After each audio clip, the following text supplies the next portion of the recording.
It is my pleasure to introduce and bring forward Mr. Quentin McCorvey, who is the chairman of the Workforce Investment Board. Mr. McCorvey?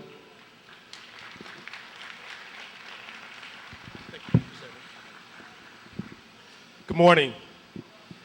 It's such a pleasure to be here today and be representing our Workforce Investment Board. And I'd like to first acknowledge some of our board members who are here in the audience today. So those board members of the Workforce Investment Board, please raise your hands.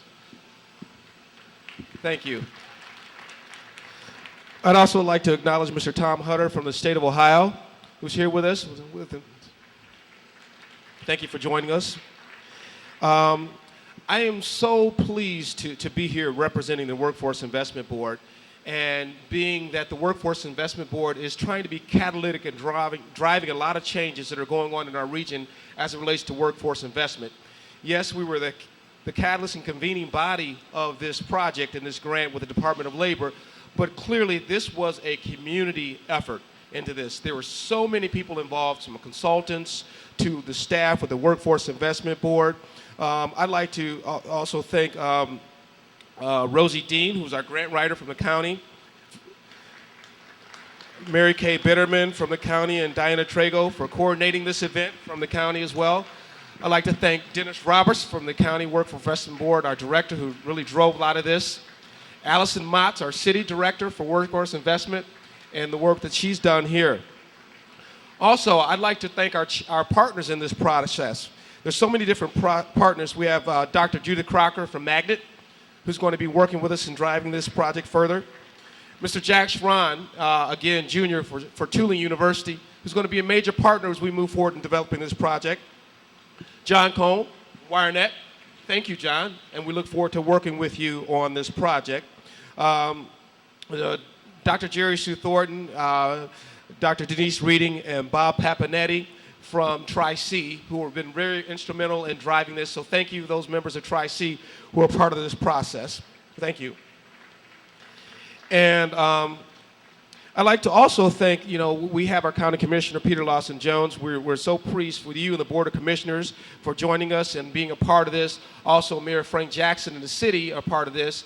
And the entire city and county staff, we're so thankful and grateful for what you're doing. We are trying, as the Workforce Investment Board, to really be a convener and a catalyst for what's going on in workforce investment. And County Commissioner talked about the opportunities that are here in workforce investment and manufacturing for the region. It's very important to see that we see a value in that in manufacturing and the growth of the industry. We have an economist from the Federal Reserve Bank who sits on our board. And the last study that I saw showed that folks in advanced manufacturing were making more money per capita than those with master's degrees. So there's a clear opportunity, and we're very glad to be a part of that. We're very glad and most importantly appreciative to the U.S. Department of Labor and Gay Gilbert and for their work in presenting this opportunity to us. So I'd like to bring Gay Gilbert to the podium and thank her. And please give her a round of applause as she comes. Well, good morning, everybody. I am so jazzed to be here today on all kinds of levels. First of all, it's really good to be back in Ohio. I actually got to spend 16 years of my life here before going to Washington, D.C., and the opportunity to run workforce programs for the state of Ohio for 10 years. So to come back and to be able to share this opportunity with this region is really exciting for me. I also would like to bring you greetings from Secretary Elaine Chao and my boss, Emily Stover-DeRocco, who's the Assistant Secretary for the Employment and Training Administration. And both of them are clearly focused on the kind of opportunity that we're hoping to spawn with these grants.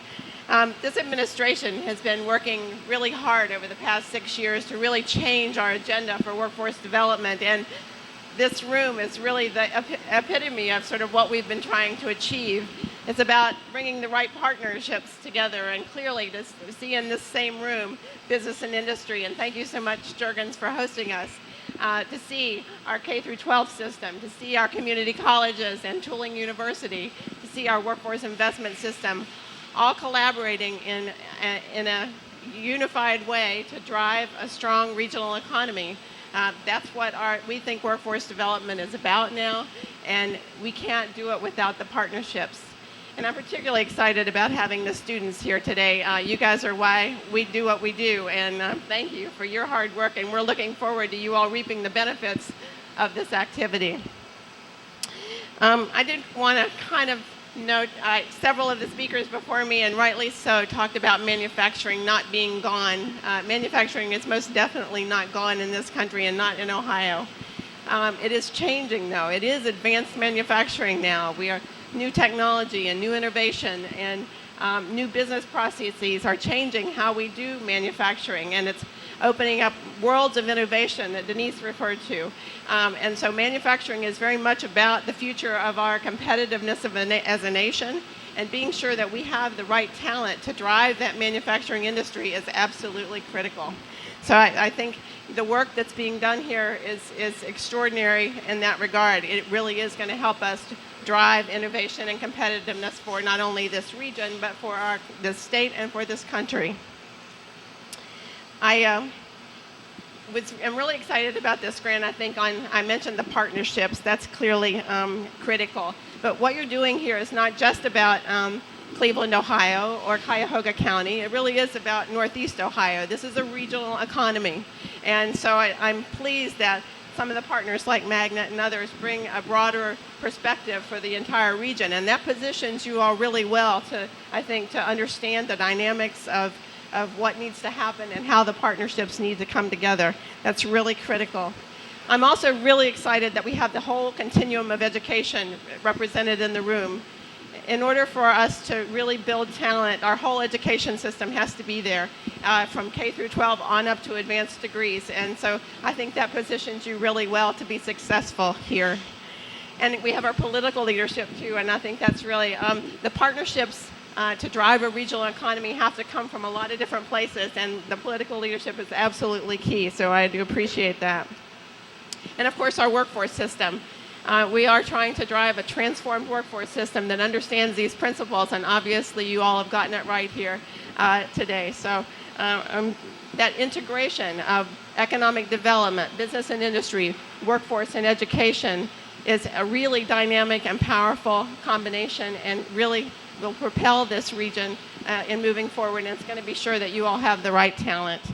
So it is our best hope that as you move forward, that this is a building block for your regional economy, that you're going to continue to think about ways to drive that economy and to come together in your partnerships to do that collectively, not just for this grant or this initiative, but broadly. Because in order for you to be successful, you have to continue and do that on a really sustained basis.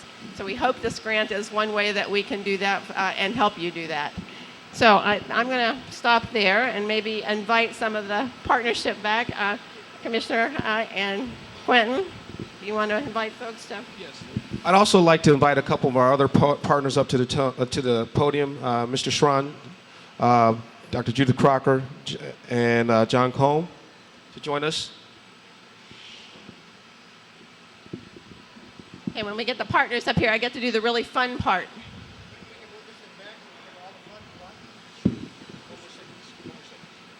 And Dennis and Allison, please come forward as well.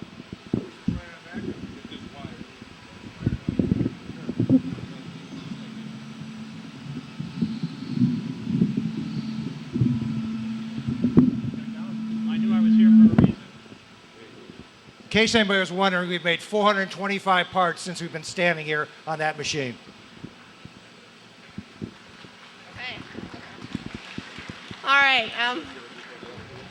When we get everybody up here, like I said, this is the really fun part. I don't get to, somebody mentioned earlier, I even dressed appropriately for this in my Santa Claus outfit with my red. But to be able to present this grant for our almost $2.3 million to this community to grow manufacturing talent is really exciting. So I'm really pleased to present this to you, Commissioner, and to all of the partners, Quentin, and all of you. Again, we're very excited about this and really wish you all the best, and we'll be looking forward to hearing about your many accomplishments very shortly.